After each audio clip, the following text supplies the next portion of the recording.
हमने आज युवाओं को बेरोजगारी की समस्या के समाधान हेतु युवानंद मिश्रा जी को, जो उद्योग विभाग में पदाधिकारी हैं, इनको मैंने आज चाय पे बुलाया है और समझने की कोशिश करते हैं कि युवाओं का कल्याण कैसे हो, उद्योग हमारे हिंदुस्तान में कैसे लगे और ज़्यादा से ज़्यादा लोगों तक इसका लाभ मिल सके। क्योंकि हमारे यहाँ नौजवान जो हैं वो उद्योग के प्रति जागरूक हैं, लेकिन उनको कोई रास्ता नहीं दिखता है। आप जरा उसके बारे में आप मुझे बताएं कि कैसे उत्थान हो, युवाओं का बेरोजगारी की समस्या का समाधान हो सके, इस पर थोड़ा आप बताएं। अब चाय भी लें।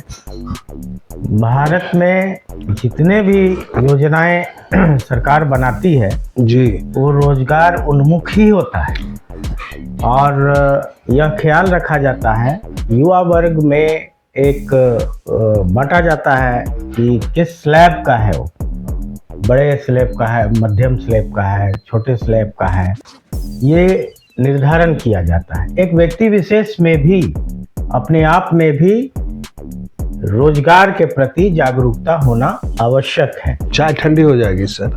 युवाओं में जो भी हमारे यहाँ युवा हैं, पहले प्रयत्न करते हैं नौकरी के लिए, सरकारी नौकरी के लिए, प्राइवेट नौकरी के लिए, लेकिन सबसे बड़ा चीज होता है उद्यम। जी, बी योर ओन बॉस। वो अपने आप का जो उद्यमी होता है वो अपने आप में ही अपना मालिक होता है, और अपना मालिक जब हो जाता है तो उसको ज़्यादा ही उत्तरदायित्व का सामना करना पड़ता है। वो मालिक है, उसका उत्तरदायित्व है कि अपने यूनिट को, अपने प्रतिष्ठान को सुचारू रूप से चलाना। अब है कि हमारे युवा में जितना जो रिस्क लेगा, जो जितना जोखिम उठाएगा, एक डिसीजन लेगा और अवसर का फायदा उठाएगा।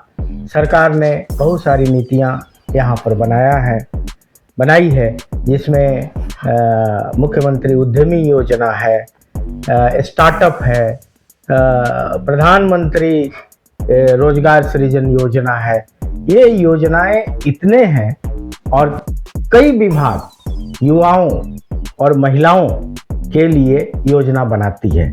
लेकिन यहाँ एक सवाल है मेरा मन में कि ये सब उद्यमी योजना है, चाय भी ले सर, ठंडा हो जाएगा। ये जो उद्यमी योजना है, इसके बारे में शायद युवाओं को और महिलाओं को, जो भी शिक्षित है, उनको जानकारी नहीं। ये तो बहुत अच्छा बात आपने कहा कि अपने पैर पर खड़ा हो जाएगा। तो हर इंसान का इच्छा होता है, हर माँ बाप की भी इच्छा होती है कि मेरा संतान अपने पैर पर रहे। एक युवा जब होता है तो एक लिमिट होता है, एज का एक सीमा होता है। उस सीमा के बाद उसको कमाना है और कमा करके अपने परिवार का भरण पोषण करना है। तो वो भरण पोषण तभी हो सकता है जबकि उस ओर प्रयत्न करें कि हम जो हैं सो रोजगार में ही जाएंगे। कोई जन्मजात उद्यमी नहीं होता है, अपने वातावरण से वो सीखता है कि उद्यमी क्या है।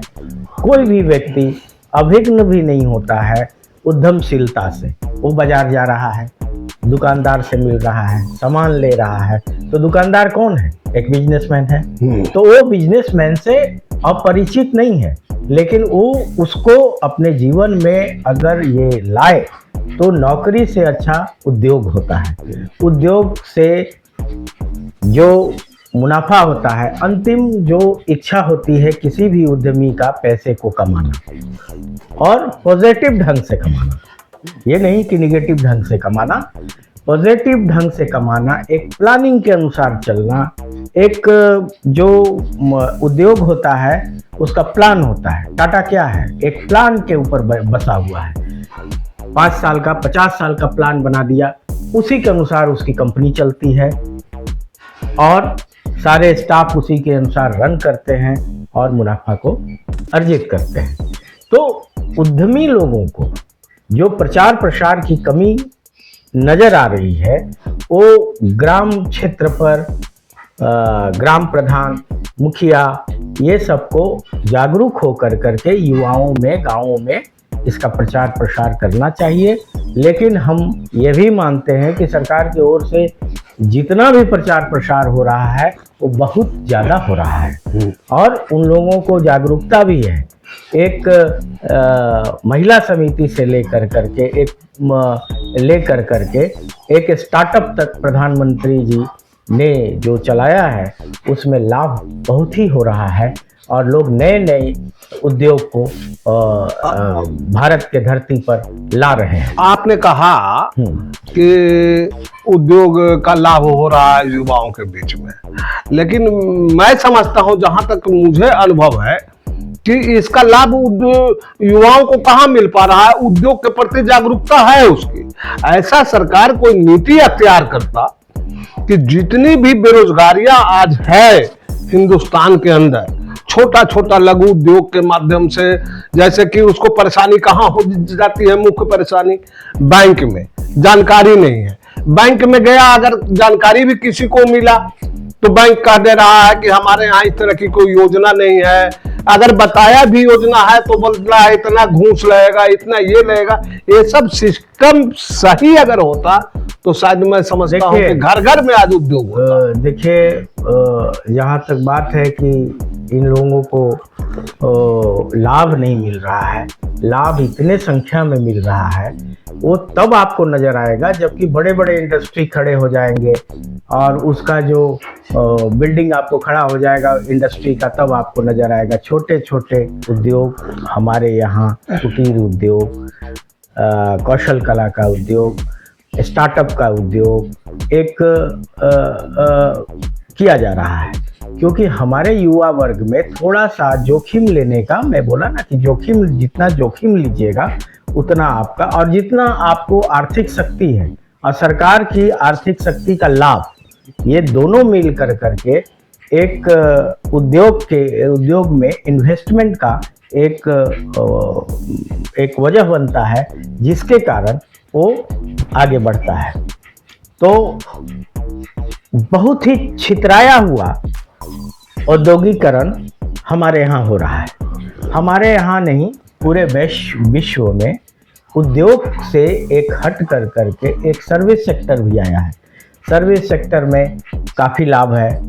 आज लोग एक्सपोर्ट कर रहे हैं, इंपोर्ट कर रहे हैं। हाँ, ये बात ज़रूर है कि जो स्थानीय, जो हमारा परंपरा है, कच्चा माल है, उसका जो उत्पादन हो रहा है, वहीं उसी गांव में अगर ज़्यादा उपलब्धि, अधिक प्रेरणा के और अगर बढ़ता है तो वो वहीं उस सामान को वहीं निर्मित कर करके बाजार में भेजा जा सकेगा। यह एक विश्व है, विश्व अब एक हो गया है। और अगर पटना में कोई सामान बन रहा है तो अमेरिका भी जान रहा है कि वहाँ पर एक सामान बन रहा है, उसका मांग अगर वहाँ पर है जनता का, तो वहाँ भी एक्सपोर्ट हो रहा है। तो एक्सपोर्ट की भी कमी नहीं है, इंपोर्ट की भी कमी नहीं है। हम भी ले रहे हैं, हम भी कच्चे माल को वहाँ से ला रहे हैं और बना रहे हैं। अन्य देशों की तरह यहाँ पर थोड़ा सा जो सांस्कृतिक रहन सहन है, उसमें उद्यमशीलता का अगर संचार किया जाए तो देश में अन्य देशों की तरह घर घर में उद्योग का स्थापना हो सकेगा। आपने अपना कीमती समय दिया युवाओं को जागरूक करने के लिए उद्योग के प्रति, इसके लिए बहुत बहुत धन्यवाद। आप सभी दोस्तों को अगर अच्छा लगा हो यह वीडियो उद्योग संबंधित, तो आप सब्सक्राइब करेंगे, लाइक करेंगे। अगले कड़ी में मैं आपको दूसरे सब्जेक्ट पर वीडियो दूंगा।